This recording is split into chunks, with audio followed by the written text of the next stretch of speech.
Cherchez pas, vous allez pleurer. Salut tout le monde, c'est Xavier, bienvenue sur Watch Mojo français. Aujourd'hui on se retrouve pour le top 10 des moments qui font pleurer dans le MCU. It's okay.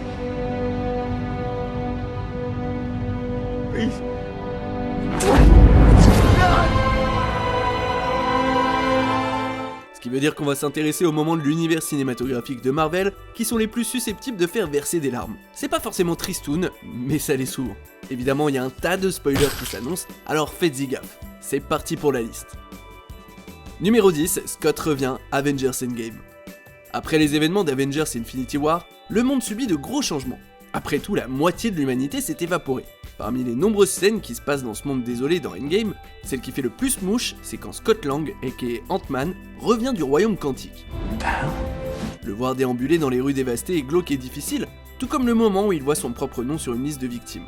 Mais ce qui tire vraiment l'alarme, c'est quand il retrouve sa fille Cassie, qui a maintenant 5 ans de plus que quand il est parti.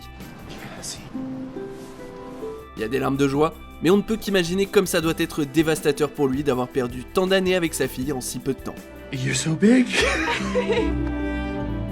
Numéro 9, le message d'Howard à Tony, Iron Man 2.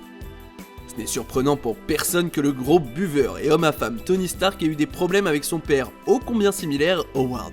Le Stark de la génération du dessus galère à exprimer ses émotions envers son fils, au point où Tony se demande même si son père l'aime.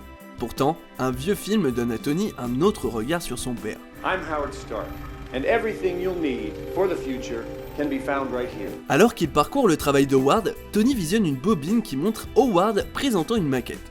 À la fin du film, Howard s'adresse directement à Tony et lui dit qu'il a caché un message dans la maquette qu'il doit retrouver, puisqu'il est limité par la technologie de son époque, et que de toutes ses inventions, Tony est sa plus belle réalisation. What is and always will be my greatest creation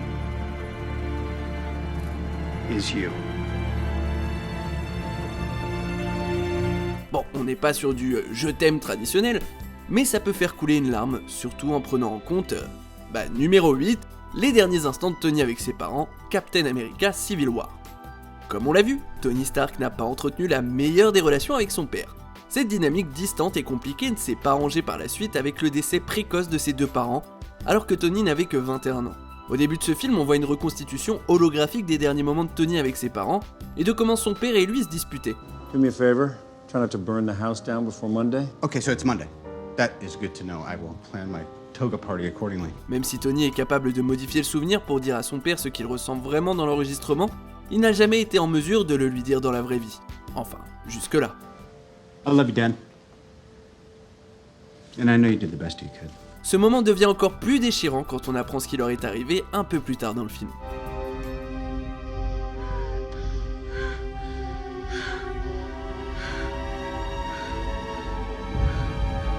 Numéro 7, la mort de Killmonger, Black Panther.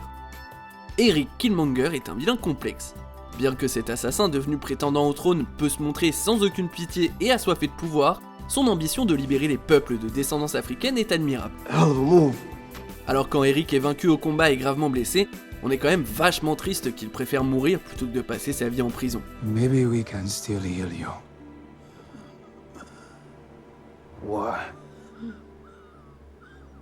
So you could just lock me up? Malgré leurs avis divergents, c'est réconfortant de voir T'Challa et lui apprécier le coucher de soleil ensemble, ainsi que voir que T'Challa a pris à cœur le message, voire les méthodes de Killmonger. Just bury me in the ocean with my ancestors that jumped from the ships. Because they knew death was better than bondage. Numéro 6, la danse de Steve et Peggy, Avengers Endgame. Steve Rogers et Peggy Carter, c'est sans doute l'un des couples les plus malchanceux du MCU. Après leur séparation déchirante, j'y reviendrai, Steve fait son retour bien des années plus tard, mais Peggy, à cause de son âge très avancé, ne le reconnaît même pas avant de s'en aller. It's been so long. So long. Well, I couldn't leave my best girl.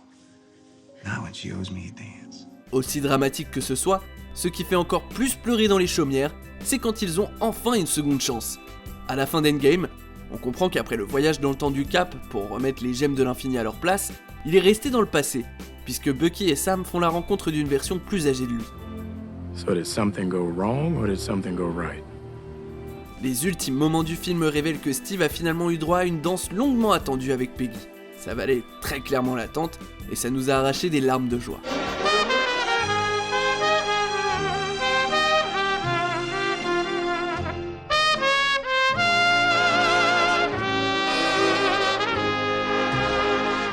Numéro 5, la mort de Yondu, les Gardiens de la Galaxie volume 2. On ne peut pas dire que Peter Quill a eu l'éducation la plus traditionnelle qui soit. Kidnappé par les Ravageurs avec l'intention de le livrer à son père, le céleste Ego, Yondu a en fait décidé d'élever Quill comme son propre enfant après avoir découvert qu'Ego tue sa progéniture. Une fois que Quill et les Gardiens ont réussi à tuer Ego, la planète commence à s'effondrer. Yondu parvient à sauver Quill, mais n'a qu'un seul jetpack et un seul appareil de respiration. Il donne l'air à Quill, sacrifiant sa vie pour sauver celle de son fils adoptif, prouvant ainsi que même sans être un père exemplaire, il est bel et bien un papa digne de ce nom.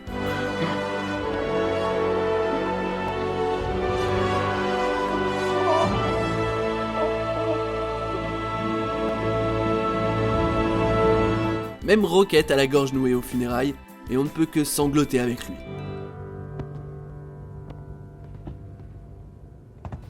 Numéro 4, Steve se sacrifie, Captain America, First Avenger. La première fois que Captain America a sauvé le monde, ou tout du moins son pays, c'était en 1945. Alors que Crâne Rouge est aux commandes d'un avion rempli d'armes mortelles et qu'il se dirige vers les États-Unis, le Cap réussit à monter à bord et affronte son ennemi. Même si Crâne Rouge est neutralisé, l'avion n'est pas en état d'atterrir, donc Steve décide de le cracher dans l'eau. Please don't do this. We have time. We can work it out. Dans sa dernière conversation avec Peggy Carter par radio, ils planifient un rencard qu'ils savent tous les deux n'arrivera jamais, et ça brise le cœur. J'ai déjà parlé de la romance maudite entre Steve Rogers et Peggy Carter, mais ce moment, quand on se dit que ça se termine avant même de commencer, est celui qui fait le plus couler les os. Steve? Steve? Numéro 3, le sacrifice de Groot, les Gardiens de la Galaxie. Le premier opus des Gardiens de la Galaxie a son lot de moments tristes. Bah ouais, ça commence quand même avec la grosse patate émotionnelle qu'est la mort de la mère de Peter d'un cancer. Take my hand.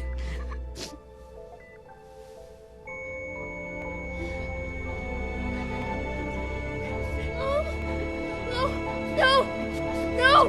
Mais il y a une mort qui arrive plus tard et qui frappe encore plus fort. Durant la baston finale sur Xandar, les gardiens affrontent le vilain Ronan et parviennent à assez endommager son vaisseau pour le pousser à s'écraser, avec eux à l'intérieur malheureusement. Alors pour protéger ses amis de l'impact, Groot fait grandir ses membres végétaux pour former un bouclier autour d'eux, ce qui lui coûte la vie.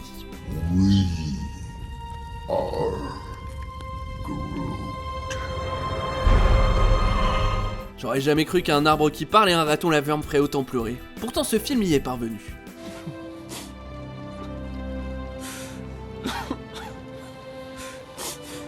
Numéro 2, Peter devient poussière, Avengers Infinity War. Il y a un paquet de moments tristes dans cet énorme film Avengers, et pour la plupart c'est la faute de Thanos. You should have gone for the head. La quête du conquérant violet d'éradiquer la moitié de la vie de l'univers est, et c'est un grand choc, une réussite. Avec un claquement de doigts, un tas de nos personnages préférés se transforment en poussière. Sans conteste, c'est quand on voit Peter Parker se désintégrer qu'on est le plus touché. I don't know what's happening. I don't want to go.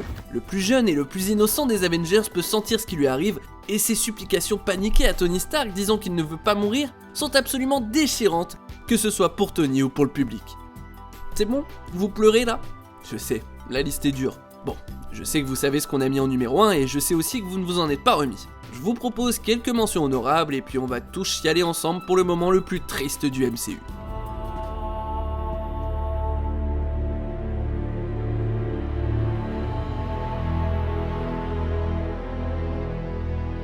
You didn't see that coming.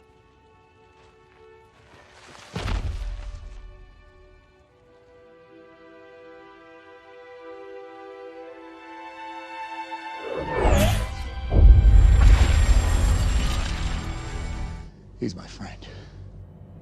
So was I. Stretching one moment out into 1,000, just so that I can watch the snow.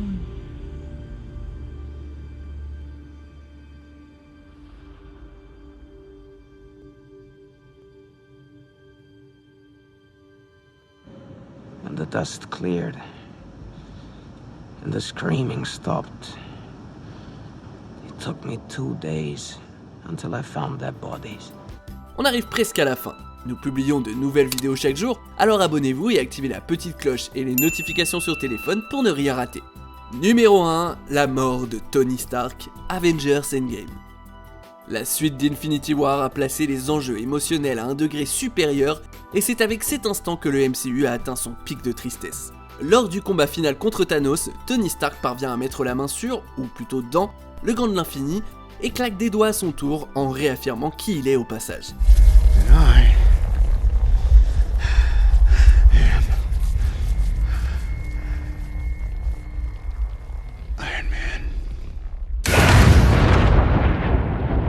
Tandis qu'il réussit à détruire Thanos et ses armées, la contrainte de l'utilisation des gemmes est trop importante pour Tony, qui en meurt alors que Pepper, Peter et Rhodey lui font leurs adieux. We're gonna be okay.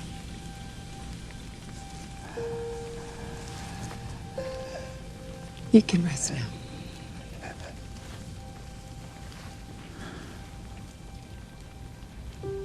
Les funérailles en hommage à Tony nous ont aussi fait chialer, et j'ai pas souvenir d'avoir vu un œil pas humide au moment de la mort de Tony.